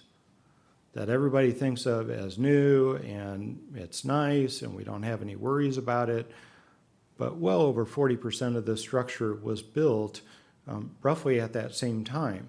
So do we have a lot of excellent areas of the building that are really structurally sound, the masonry is solid, a lot of those different types of things are in good shape? Yes, I believe that we do. So if you could just kind of highlight and outline the different phases. And if I could do this by cursor, this is just easy to do by Google Earth, kind of trying to show you with the arrow. If I highlight Lockport Township High School Central Campus, that section really from right here down to right here, this is the 1909 section. And oddly enough, very much intact. All the research, Neil Berg, I almost called you Neil Berglund, Neil Offerman, from Berglund Construction could really attest to what we saw when we looked up into extensive sections of this area. So this is 1909. Mm-hmm. Come along here, this section and this section are 1928, 1929, very proud addition that was added. And oddly enough, this is really the only section that we've had difficulty with. I mean, the most difficulty. This is the section that we had to do some shoring. This is the section where we have a parapet right here that we want to improve. This gym came along in early 1930s. It was dedicated in 1931. It's actually, this central section was put in 1951. And then this entire area where there used to actually be athletic fields, kind of curling all the way around to the 1909 section is the School of the Future, and that's what it was called, 1958. So comparatively, this section was built in 1958, where Mr. Teese asked me to show you here at East Campus. You can kind of tell by the color, this white area right here was built in 1963, 5 years later. So this section of the building right here in the middle is 1963. Everything almost looks sort of pink to me, all here, back here, around here. That is all from the 90s, or back here is 2017. So just kind of give you a little bit of a history, and if there's anything else I could show you on either one of these. No, that was really helpful. And the reason that I asked him to do this is we hear often about how the entire building is over 110 years old, and that is beyond its useful life. And I guess I just want to make sure that, for the public and for ourselves, we're very clear that that is not the case. That this building was built over a couple phases, and much of it is, in the scheme of school buildings, relatively recent. And I haven't ever heard anybody talking about how we need to tear down 25% of East yet. But if there are issues with a 60-year-old portion of Central, there must be issues with 60-year-old section of East. I don't think that's the case, and that's why I certainly would support continuing to put a new roof over this to protect both sections and doing all the things that we have been talking about. So really, in summary, from that piece of it, the way that I look at this is we're solidifying the exterior of Central. Any contractor, any architect would tell you that in order to protect the contents, you have to solidify the exterior. And whether something changes in 10, 15, 20, 30 years, we know at least that exterior is solidified and what's inside is well protected. And then following on with a number of the financial things that we've talked about tonight, we tasked Dr. McBride and Stephanie with coming up with a funding strategy to respond to the community's other major concern related to taxpayer impact.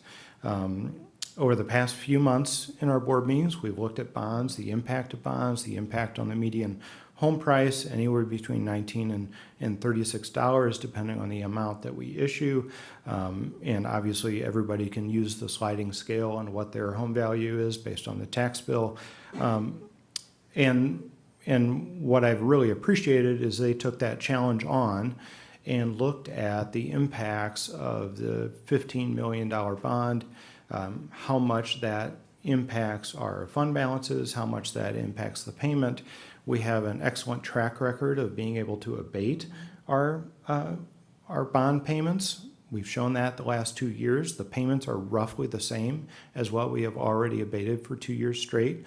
I feel comfortable that the board, given what I saw on projections, can continue to do that. It doesn't impact the ability for us to do the other necessary improvements that don't qualify for life safety, specifically ADA things, a secure entrance, accommodating and expanding or enhancing the CCC and the Lockport Academy, all of which I think are pretty basic improvements that hopefully we want our kids safe. Hopefully we all want these programs that we have created that serve wonderful people in our community to continue to thrive and be in good spaces. And we want people to be able to navigate the building to the best of their ability. And so I think that those payments, those improvements, all being modeled into that, the challenge that we gave them has been very helpful for me to understand that. And I think just as importantly, to Derek's point too, this doesn't stop our Master Facilities Planning Council work from happening. It's still a critical component to what we do, how we decide, how we think. But I'm very much in alignment with a number of the comments that I have heard coming out of that council, the discussion about the necessary short-term improvements that need to happen at Central for Derek's freshmen coming in next year and the students that will come after that. As I talked about last April, our community has a very challenged time approving referendums. 2 out of 26 over the last 65 years is not a good track record. And so I want to make sure that our Central building, where we have successfully housed high school students for a very long time now, is in good enough shape that it's well maintained and allows that Master Facilities Planning Council to do the work that they need to do without concerns about an emergency happening or something popping up that is unexpected. We're solidifying the exterior of that building and making improvements. They aren't the superfluous things that we heard people talk to us about during the referendum. They aren't overly aggressive design decisions. They are simply practical solutions for what we believe needs to occur in order for our future to continue down that line. So those are some of the thoughts that I pulled out of the Finance and Facilities Committee meeting, and then some of the thoughts that I had after the meeting as well. Just wanted to share those with everybody. Thank you. I mean, I echo the same way with Lance and Derek. And I think, my concern is just, we invested close to 5 million, 1.45 million on those ceilings, and, you know, it would be irresponsible of this board to just neglect, you know, the roofs and say, you know, for our students, and I always say, you know, student safety, that's the utmost, and especially for your freshman, you know, son coming in. We want that for all students. And I struggle with, you know, the first question is, does this need to be done? And if there's a contingent that says no, then okay, how many years do we want to take the risk of the work not getting done? Because that's thousands of kids going through that place until an alternative solution is in place that has the risk. I mean, I don't want to be sitting here saying, yeah, you know, we can stretch it 50 years. Yeah. We can stretch it 45 years. So if the answer is, okay, yeah, there's something that needs to be done in the short term, then it's a matter of how do we fund it, how do we finance it, and that's where I think the feedback from the referendums come into play. Exactly. And the other thing I wanted to mention, and don't want to steal the mic from you, but it was clear in the Master Planning Council, very clear to me, that a freshman center concept was embraced by a lot of different facets of the community, that concept. So I think in the short term and long run, if there's an interim period of transition for the district in general, we do not want to have a period where we have kids coming to high school that don't have that freshman center experience. Exactly. Well, I don't know what more could be said. I think everyone has very eloquently expressed their thoughts and feelings, and I will say in short that I concur. It's important to take responsibility for the assets we have and make them and keep them to remain a viable asset, no matter what decisions in the long run go. I think you were very eloquent in outlining the whole process. I think for a very long time, I think you've walked us all through the steps and refreshed our memories, and I think that was very helpful. And I think you were very good at, bringing in the ideas of the council and, the freshman center concept. And so in my opinion, I think going for the 15 million versus 8 this year and 8 next year is probably the best way to go. One, I appreciate the analysis of the financials, because when we started talking about it, that's where I was a little squeamish. I wanted to make sure that we didn't put the district at a disadvantage, and clearly we are in a good position to go ahead and handle that.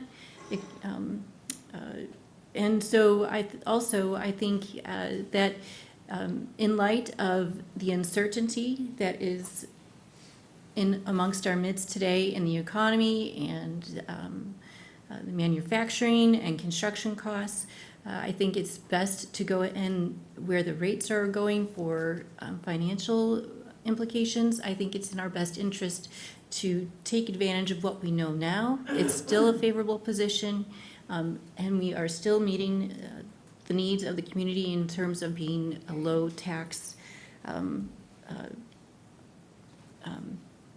thought process, and trying to do the best we can with our assets and make sure that they're still viable for the safety of our students, and that they can go ahead and still have that freshman center concept, which we know and feel that is very beneficial for everyone. So I appreciate the efforts and the information that you've been able to assume on. But I'm interested to know where the rest of the board sits. I would say I'm in consensus with pretty much what everything that's been said here. I mean, I have two student, now that you've let me know when my second grader is going to be there.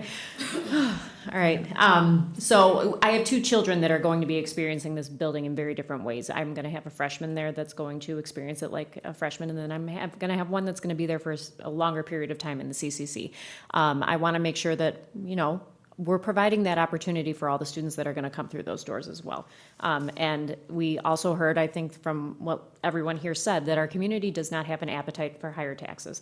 They don't have an appetite for us to go for a referendum, and a new building's not going to show up overnight. That's going to take time.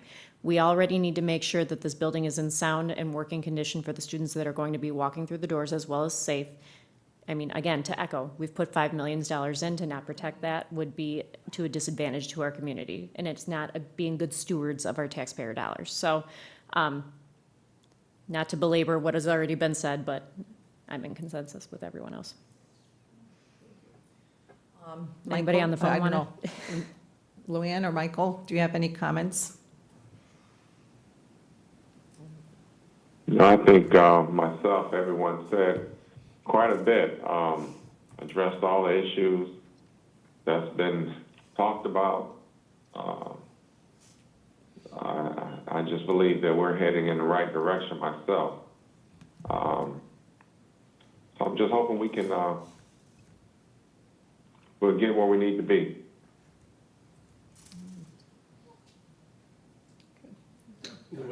I agree with everybody that said, Stephen. So in the sense of repeating, and I think it's the right thing to do. Yeah, Mr. Pag had a question too. Thanks. The 15 million, this is a 2-year project, so if we did not do the 15 million, you'd be financing essentially 50% of the project. Right, you'd finance 50% of the roof, a very small portion of the electric, and then some of the essential masonry. But you wouldn't finish it off with, the complete roof, which has been already mentioned. It's well overdue. You would not finish off the complete electric, which would be necessary for additional, any kind of additional improvements.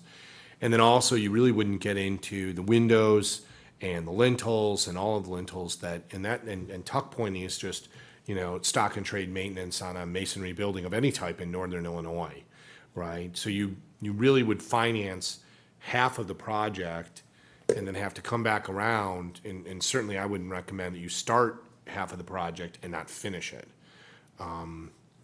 It's not a manpower issue, it's a time issue. It's really You a need time 2 issue. summers. Yeah, very good point, Mr. Patton, because working with, I think our eyes were bigger than our appetite. Initially, we thought, great, we're going to replace this electrical system, get all the exterior work done, get a whole new roof on, get that done in one summer. And then we began to think, as we actually worked with Berglund Construction to stage it out, that we could really run the risk of not opening school on time.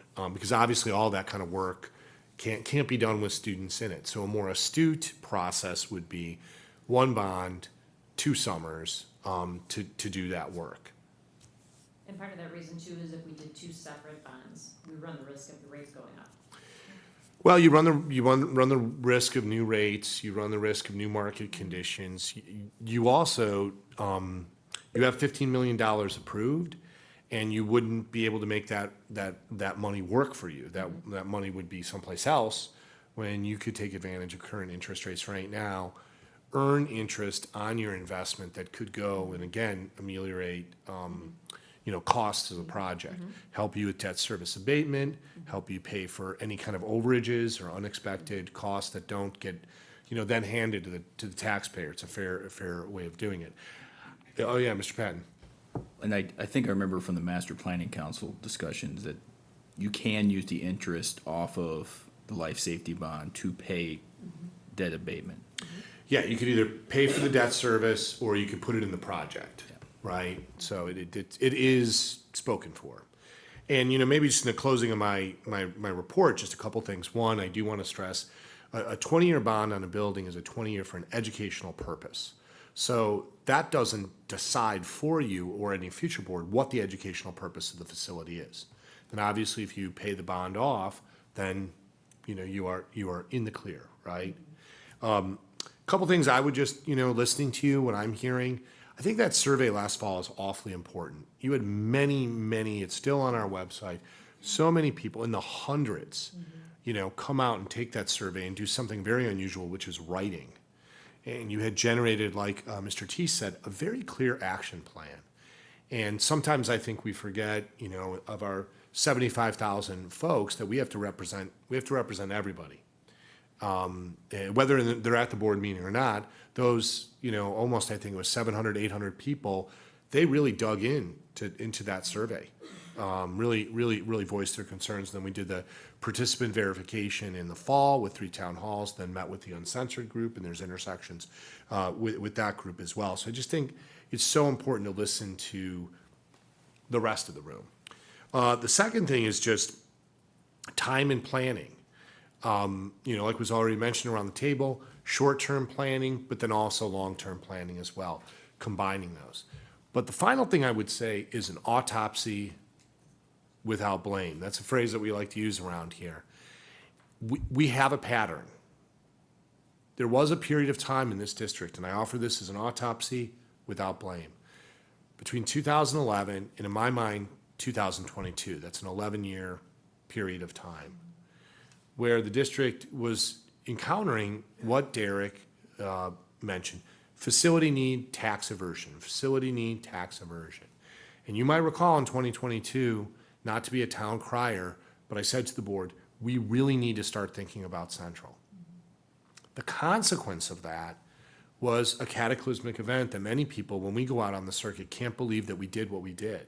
But it did come at a cost. It came at a financial cost, but more importantly, it came at a human cost to the, you know, the educators and the students who had to do what we did last year. And simply put, I would just say it in an autopsy without blame, this kind of essential work, there is not a proposal in the world. Let me repeat. There's not a proposal in the world that is not going to involve students in that school over the next 4 to 5 years. There's not one out there. And for any board to expect that we wouldn't repeat what happened last year, I think would be a fool's journey. For any members of the community to expect that that's not a real possibility. If you don't take action and listen to your construction manager and listen to your architect saying, these are things you need to take care of. I would say that to the community. Does the community really want to bear another situation like we had last year? Is there anyone on Facebook? Is there anyone in the room? Can't we all agree that no one wants to repeat what we saw last year? For the benefit of our children first, and then our educators second, our community third. Is there anybody who can't we all agree on that? I think it's the most fundamental thing, as you said, Derek, that we do as educators is provide a place called school. And I just think that's so important for the public to remember, especially when you as a board have directed us to come up with a plan that has listened to the public, kept taxes low, addressed only the most critical and essential things. I just think that's so, feel it passionately, that we owe it, and we just can't repeat what happened last year. So that is my superintendent report. Thank you for all your comments. All right. Okay, moving on to information reports. And you have them listed there as far as the curriculum report. I don't know if you have any questions for Dr. Christopher or Dr. Huntington. All right. Or for our principals' reports from Dr. Greenham and Dr. Green. Okay. Dr. Johnson and Dr. Green. I'm sorry. Oh, you know what? You went back in the Wayback Machine. The other guys over there somewhere. Come on down, Dr. Green, I got and, it. give us a go Porters. No. Sorry about that, Dr. Johnson. All right. I'm just reading here, my little cheat sheet here. All right, here on your overnight field trip, we have 2 of them. All right, maintenance report. As you know, we're always busy. There's always things going on. I don't know if there's any questions we could answer. Quite a bit happening. You know, as a result of your work, bid packages are, Neil is heading that up. Bid packages are going out. So we will learn a lot. Now is when we learn about the reality, not the estimate, right? Chiller work is going on, you know, a number of different things, from safe wrestling mats to intercom systems to smoke detectors. So I don't know if there's any questions. Do we have a sense for how many companies are getting sent out to? Quite a bit, yeah. Okay. So we're gonna invite our entire database. Okay. So responses, I can't answer that right now. Sure. But let's say 50 trades per package, Okay, give or take. awesome. I should have asked this earlier too. Are we on track for the 221? You were supposed to get drawings and we're supposed to get multiple bids. Is that whole schedule on track? It is on track right now, yes. Yeah, so we received our drawings on Friday for our agreement. I finished our bid packages today for our team to review, and those are supposed to go out Wednesday morning to the public for bidding purposes then. You sent the ad to the paper today too. Excellent. And when are they due back? We're giving them 2 weeks, so it's March 4th? No, sorry, about No. 11th. March 11th, there you go. All right. And just to remind the board, it is escaping me right now, Mrs. Croy, but we will likely have to have a special session for some of these bid packages for you to approve them, just as they're coming in. I can't, we have the date, I'll get you the Yeah, date. so for this first round, we are gonna hit the March 17th. Right. Board meeting. The second round for our masonry and lintel package, that will unfortunately have to be a separate. I think we were looking at April 3rd. Yeah. Right. Sounds correct? Yeah, somewhere in that, I think that the 3rd or 4th is a Thursday or Friday, so whatever works for the board that week, but we'll be ready to present a recommendation earlier that week. And so that would only be for the purpose of approving those secondary bid packages. Okay, all right, well, thank you. Okay, all right, then, moving on to our consent agenda items. Do I have a motion to approve the consent agenda items number 2 to number 8? So moved. Second. All right, are there any questions? It's been motioned by Mr. Thies and second by Dr. Shaw. Are there any questions? All right, hearing none, roll call. Tease, Yes. Johnson. Luann. Yes. Johnson. Yes. Shaw, Yes. Patton, Yes. Travis, Yes. Garrettson, Yes. Lopez Caniva. Yes. All right, moving on to our action consideration items. Do I have a motion to approve the closed session meeting minutes of destruction of verbatim auto recordings dating July 2024 through December 2024? So moved. Second. It's been motioned by Mr. Thies and second by Dr. Shaw. Roll call. Patton, Yes. Travis, Yes. Tease, Yes. Garrettson, Yes. Johnson, Yes. Shaw, Yes. Lopez Caniva. Yes. Do I have a motion to approve the 2025, 2026, and the 2026 and the 2027 school calendars? So moved. All right, and I can second that. All right, it's been motioned by Ms. Garrettson and second by Ms. Lopez Caniva. Are there any questions? And the only thing I would just add for the public and board members, I highlighted some of the new things. As James Wyatt said, no student attendance the week of Thanksgiving. We've learned that since all of our feeder districts do that, that's really caused us some attendance problems, and that's not a blame, it's just a reality, right? Also, I included just some of the snapshots of the parent survey we did.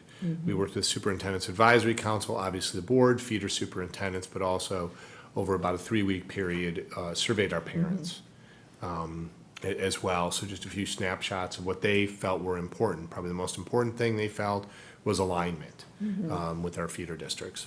I would say thank you to your Superintendent's Advisory Council and the two of you for all the effort and the work.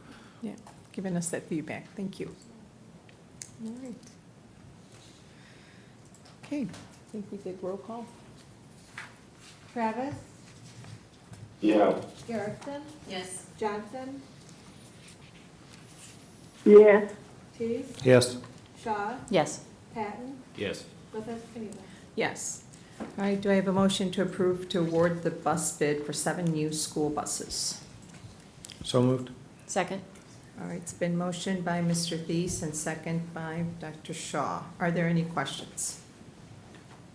I have a silly question. That No silly. seatbelt thing and there's a new potential thing to require a bunch of seatbelts on the buses. Yeah, there is potential that can be installed on, and that has come up year after year to require all buses and seatbelts for anyone riding on a public school bus.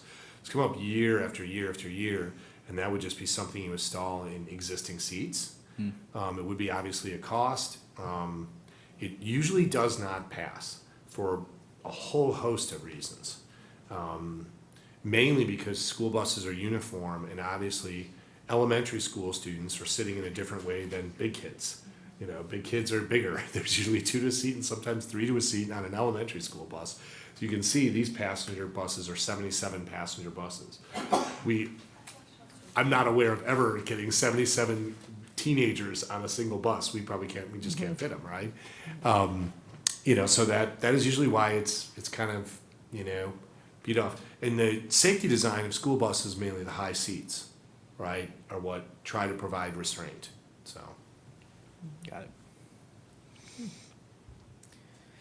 All right, it's been motion and second. Roll call. Johnson, Yes. Patton, Yes. Shaw, Yes. Travis, Yes. Tease, Yes. Garrettson, Yes. Lopez Caniva. Yes. All right, do I have a motion to approve the farm lease agreement? So move. All right, and good second. All right, second by, it's motion by Dr. Shaw and second by Mr. Thies. Are there any questions? And Ms. Lopez, can you, if I could just give you just a little information back here. This is almost a year-long project that Mrs. Croy and I have worked on. Farm law is really interesting. Actually, farm law in Illinois still can be an oral agreement, can be a handshake. Actually has strong standing in the state of Illinois. Mrs. Croy and I took a look at some of the lease documents, lack of lease documents, trying to go back almost 15 years to the genesis of leasing this out to and updating this to a particular farmer who's leased the property. Robin Schwartz eventually just said, rather than trying to rebuild all of that, tell on October 31st, which is actually a state law date, that you would like to renegotiate, which we did. This is a renegotiation of that for the total amount that the farmer is farming.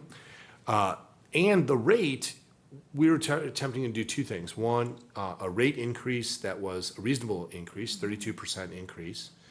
But also, interesting enough, it's the soil at that site that determines the value of the acre. At that site, we have everything from hills. We have everything from, part of it is wetlands. We have everything from the need to take that site if we ever do a community solar, or if the Village of Homer Glen, you allow an easement for their water and sewer. So we need to be able to do that at will and have that as also. But most of the soil there is, you know, it's silt, it's clay, it's piatone, you know, silty clay, it's Wazuki silty clay, right? You know, you have all these different types that leads it to be fair to lower productivity. And that is where the rate is actually set. You know, if you're downstate, excellent productivity, you've got some great loam there and it's flat, where you might see down by like Chillicothe or Cesar, for example. That acreage per acre, you know, lease is going to be much, much higher. So some of that, the Solus map that did mapping out all of the soil, you know, is also attached to this as well. So just a lot of research that went into this over the past year to arrive at this rate and renegotiate with our farmer. Thank you. All right. You may just need roll call. Garrettson, Yes. Shaw, Yes. Travis, Yes. Patton, Yes. Tease, Yes. Johnson, Yes. Lopez Caniva. Yes. Okay, moving on to our policy updates. All right, Press 117, a very curious policy update for the board. Made most curious because part of the policies in Press were tied to the Title IX 2024 regulations, which in December were ruled unconstitutional. So now we are operating under the 2020 Title IX regulations. So many of the policies that were to be revised in Press 117, you will see again in Press 118, and we pulled them out if they had any relationship to Title IX. These are all of the policies, and I'll do a quick read on the slides as required. We have to do a first reading. And please stop me if any of these do not make sense to you at all. I'll kind of just roll through them. 2105, it's an ethics ban. It basically updates political activity and prohibited gifts that board members cannot take. It also has very specific language if board members are investigated for sexual harassment of other board members, students, or staff members in terms of the board's ethics. This is a section that deals with the board. 2:110, qualifications, terms, and duties of board officers. This actually strengthened the role of the president. I think this is a COVID come over that many times in many different settings, when a board elects a president, sometimes the president was seen just as, well, you're just the person who is facilitating the meeting. This actually aligns with state school code that the president represents the entire board and is considered the head of the public board for Open Meetings Act purposes, and that the president is the official spokesperson for the media. So it lines that policy more strongly to school code and what the president's roles and responsibilities are. Board member development, this is some work that we're going to be doing with board members, but unfunded mandates, you have more training too. So just like all of us, this is training in trauma and student outcomes, looking at student data, trauma-informed practices, as well as our affirmative responsibility to provide training in these areas to everyone, including our school resource officers. 4:30, important. This has to do with investments, revenue and investment. It extends the maturity timeframe for investments and obligations of U.S. corporations. It also kind of sets out those parameters. This is the Community Reinvestment Act. Our investments are regulated just like any, industry, what we can and cannot invest in, and how those public funds are invested. We have to invest in, basically what this is saying is we have to invest in,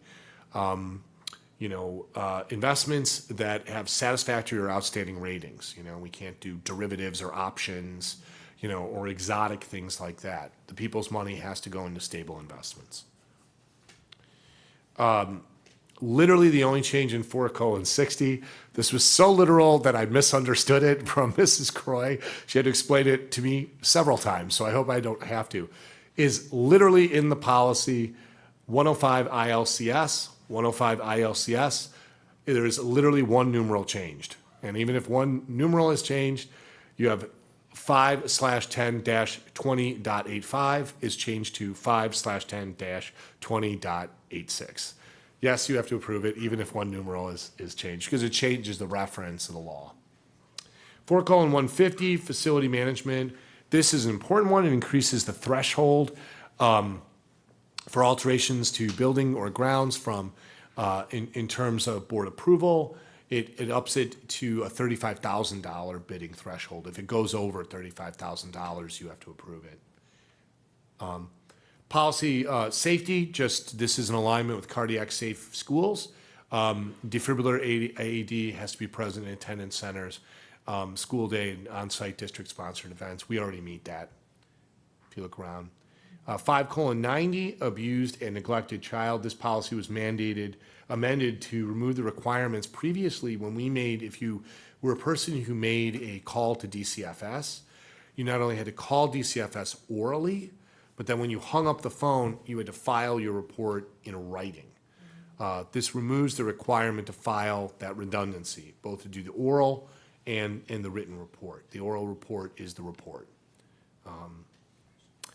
5:125, personal technology and social media usage. We will be coming back to this for sure. But this was just amended to include some more modern language about social media terms like X, Threads, Discord. It adds smartwatches, but I think you're going to see this again before the end of the school year, right? You guys will be looking at this Wednesday morning. Maintaining student discipline, regardless of how you feel about this. This policy was updated to define corporal punishment, and it prohibits it in all circumstances. And it changed, certified employees may not use corporal punishment to licensed employees. We can't use corporal punishment at all in any circumstance.